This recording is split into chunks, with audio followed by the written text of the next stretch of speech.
tayo. Kay Bato de la Rosa. Naku po, mga kababayan.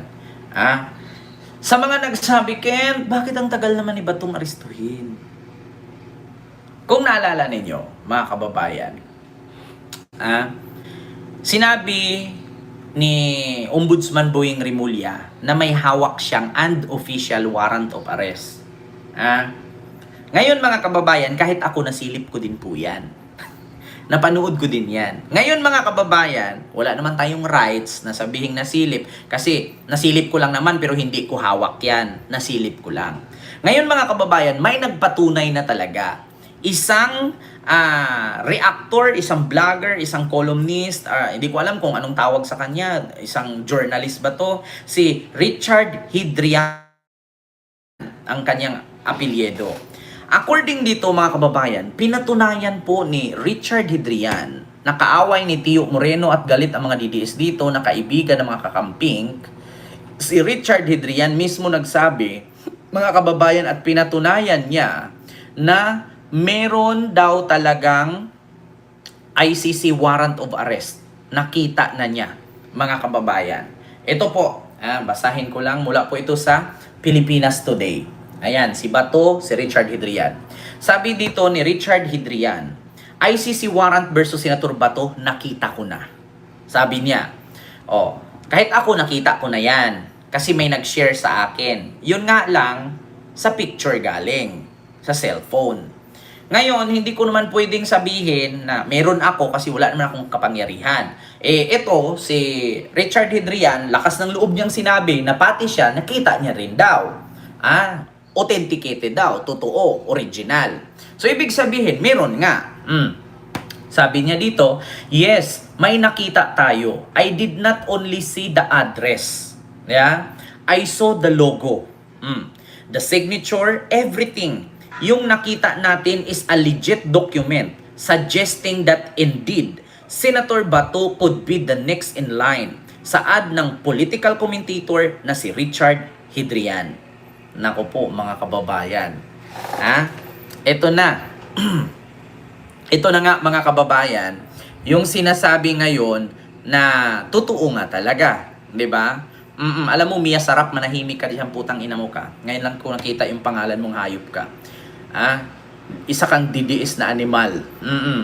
Alam niyo mga DDS, huwag kayong magsubok na pumunta sa aking channel at magko-comment ng ganyan, Kent, ganito ganyan, ganun. Alam niyo, sa tinagal-tagal kong nagbablog at nagre-react, alam ko yung mga galawan ng mga DDS. Kapag may mag-comment, Kent, may plano ka daw bumaliktad.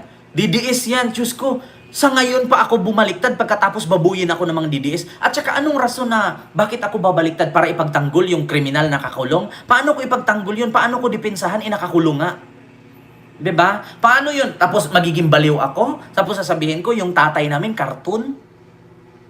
'Di ba? Alam niyo yung mga DDS, tigil-tigilan niyo yung mga ganyang comment. Ken, sabi mo ganito daw, ganun daw. Hindi pa ako baliw Hindi pa ako natanga at hindi ako nauntog na nagkamali at nakalimutan ko ang aking paninindigan.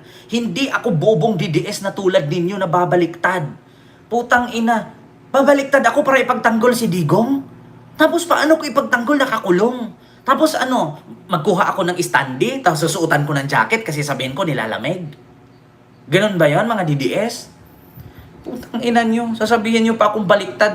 Babaliktad ako, operan ko nyo 10 million a month. Babaliktad ako. Total, babaliktad lang din naman ako, operan nyo ako 10 million a month. Babaliktad ako, purihin ko si Digong araw-araw kong dasalan. Babasahan ko pa ng tarot card yan.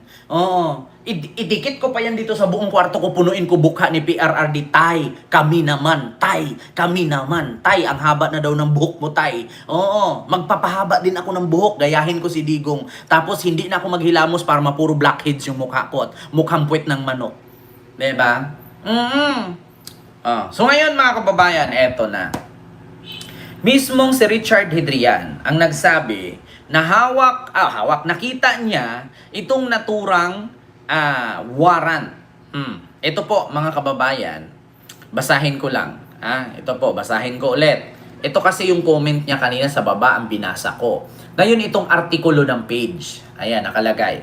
Inihayag ng isang political commentator na si Richard Adrian na nakita niya ang umano ang isang kopya ng arrest warrant na inisyu ng International Criminal Court or ICC laban kay Senator Bato de la Rosa.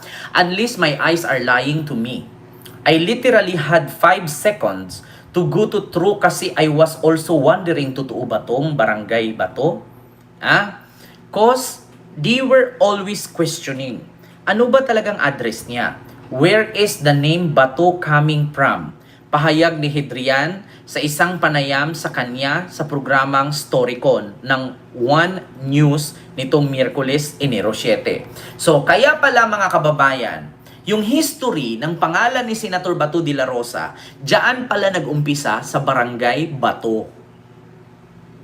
Ang address kasi na nakalagay sa warrant of arrest niya galing sa ICC ay Barangay Bato. Kaya pala, binansagan siyang Bato de la Rosa. Kasi sa Barangay Bato siya na residente at tumakbo nga siyang politician kaya ang kanyang bansag ay Bato. So alam nyo na. Yun ang sabi ni Adrian. So unless my eyes are lying to me, I literally had 5 seconds to go through kasi I was also wondering, totoo ba tong Barangay Bato? Cause they were always questioning ano ba talagang address niya. So nakalagay kasi Barangay Bato. Where is the name Bato coming from? Pahayag ni Hadrian sa isang panayam sa kanyang programang Storycon sa One News nitong Miyerkules. Aniya pa, hindi lamang umanong address ang nakita niya sa naturang warrant, kundi pati ang logo, signature at lahat ng pwedeng indikasyon na lehitimong dokumento ang nakita niya at si De La Rosa ang next in line. Having said that, should we be surprised? I mean, if they went after President Duterte, it was just a matter of time. They go to after the COO and other key perpetrators ng drug war which allegedly led to extrajudicial killings, dagdag pa ni Hadrian via Jillian Libunaw. Yan ang sabi niya sa News 5. So actually mga kababayan, kanina nabasa ko po yan sa News 5. Ayan, News 5, Storycon, Richard Hadrian. Mga kababayan, warrant ni Bato. Kasi napanood ko yun kanina, actually mahaba po yun mga kababayan, yung interview ni Richard Hadrian na Bato warrant of arrest na kwinento niya sa News 5 sa Storycon na siya mismo nagsabi, sabi niya, totoo ba to? Ang Barangay Bato na naka-address? So yun po ang katotohanan mga kababayan.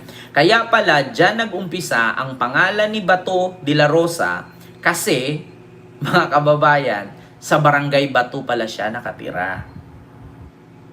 Alam nyo na, mga kababayan, kaya siya'y binansagang Bato kasi taga-Bato siya. Ayan na, mga kababayan. Ngayon, alam nyo na ha. Kaya, huwag nyo sabihin na imbento ni yun. Diba? Huwag nyo sabihin na imbento ni Adrian yun. Nasabi niya. Eto, Richard, are you there? Ayan. Mukhang may mga darating pa ibang abduction Kamusta ka rin? Barangay Bato, Santa Cruz, Digos City, Davao. Sabi kasi kanina, 5 minutes nag-aayos ka pa ng buhok.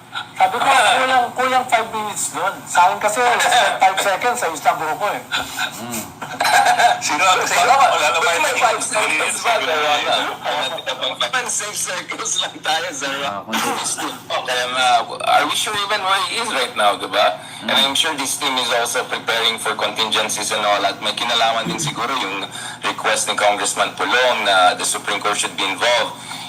Not only retrospectively on dun sa ICC handover of former President Duterte, but I think this is also relevant to potentially new arrests to come in the coming weeks and months. No, so Naalala ko, noong 2024, pinagtawanan kami ni Justice Carpio when we said, although noon, hindi pa namin nakita yung copy ng warrant of arrest, but we were told by very authoritative sources na yun yung direction of tingin. Naalala ko, pinagtatawanan tayo, and then next thing you know, nangyari talaga last year yung arrest ni President Duterte. But we know that this is not just a question of law, this is not just a question of determination ng ICC, this is also operational. Operational security, hindi na to a secret to a great degree, but it's a question of operational security and operational enforcement. In the case of President Duterte, of course, there was a surprise element. Partly the surprise that Digong himself was not smart enough to realize that if he didn't want to stay in China, if indeed China was not willing to give him the kind of gilded exile that he was having in mind, a la Maduro in Turkey, allegedly was also offered the gilded exile that he didn't take. Then if he were to fly back to Philippines, dapat sana kinuha niya yung private jet to go bypassing Manila, maybe via Cebu, or go straight to Davao. He had the option. Pero Richard, ang tanong kasi ni Ami, ay nakita mo ba yung warrant? Para alam Ayan. niya kung gagawin niyang headline ng Philippine Star bukas. Kumbaga, Ano nung nakita mo. Kung naglalakad ka kasi, sabi mo, nakita mo na yung warrant eh. No? Basta may nakita tayo, yes, may nakita tayo. Unless my eyes are lying to me or kailangan ko na check yung grado ng aking mata. But how did you see? What was the wording? And where the document is from what agency to what agency? O si Ami kasi nagsusulat na eh. Baka kailangan ko ng I might need to introduce you to someone else who might have even more time. I literally said that it's almost like the 5 seconds you had to fix your hair. I really had 5 seconds to go to, kasi I was also wondering, totoo ba tong Barangay Bato? Kasi we always question, ano ba talaga address niya? Where is this name Bato coming from? So I have jokingly asked someone, is that really the address? And then the next thing I know, I did not only see the address, I saw the logo, I saw the signature. Everything that suggests to me that indeed yung nakita natin is a legit document suggesting that indeed Senator Bato could be next in line.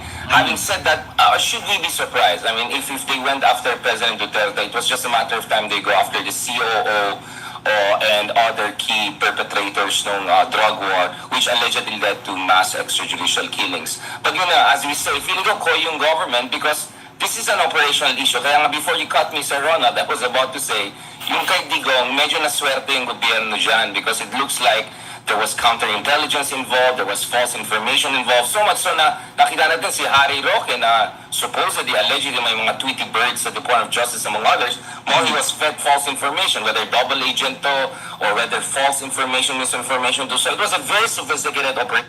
Ayun mga kababayan, medyo mabilis siya magsalita tapos medyo basag yung mic niya.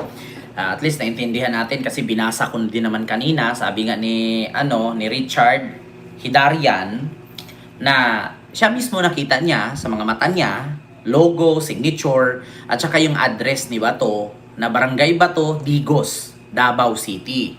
Santa Cruz, Barangay Bato, Santa Cruz, Digos, Davao City.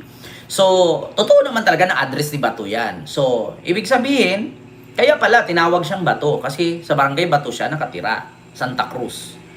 Alam nyo na, mga kababayan. So, yan yung tagline ngayon. Kaya pala, naging Bato ang bansag sa kanya. Kasi sa Barangay Bato siya nakatira. So, kung ako pala nakatira ako sa Kantut Pangi, so, ang tawag din pala sa akin, Ken Kantut Pangi Garcia for Senator. Ganun ba yon? Kung ipakita ko pala doon, Ken Kantut Lubot Street, Barangay, Davao del Norte. So, ganun na bang ilagay ko? Ken Kantut Lubot Garcia for Senator. Ganun ba yon? Mga kababayan?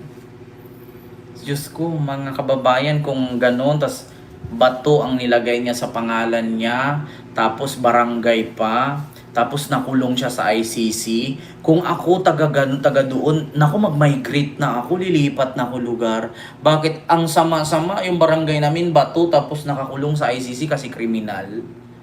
Diyos ko, habang buhay yung barangay ninyo pag-uusapan.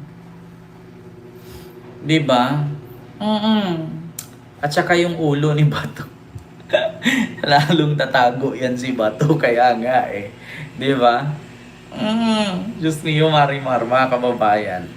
So yun lang po ha, shinare ko lang sa inyo mga kababayan na 2 tao na po ang nagsabi na may warrant na. At yun nga, may address nakalagay, Barangay Bato, Santa Cruz, Digos, Davao City.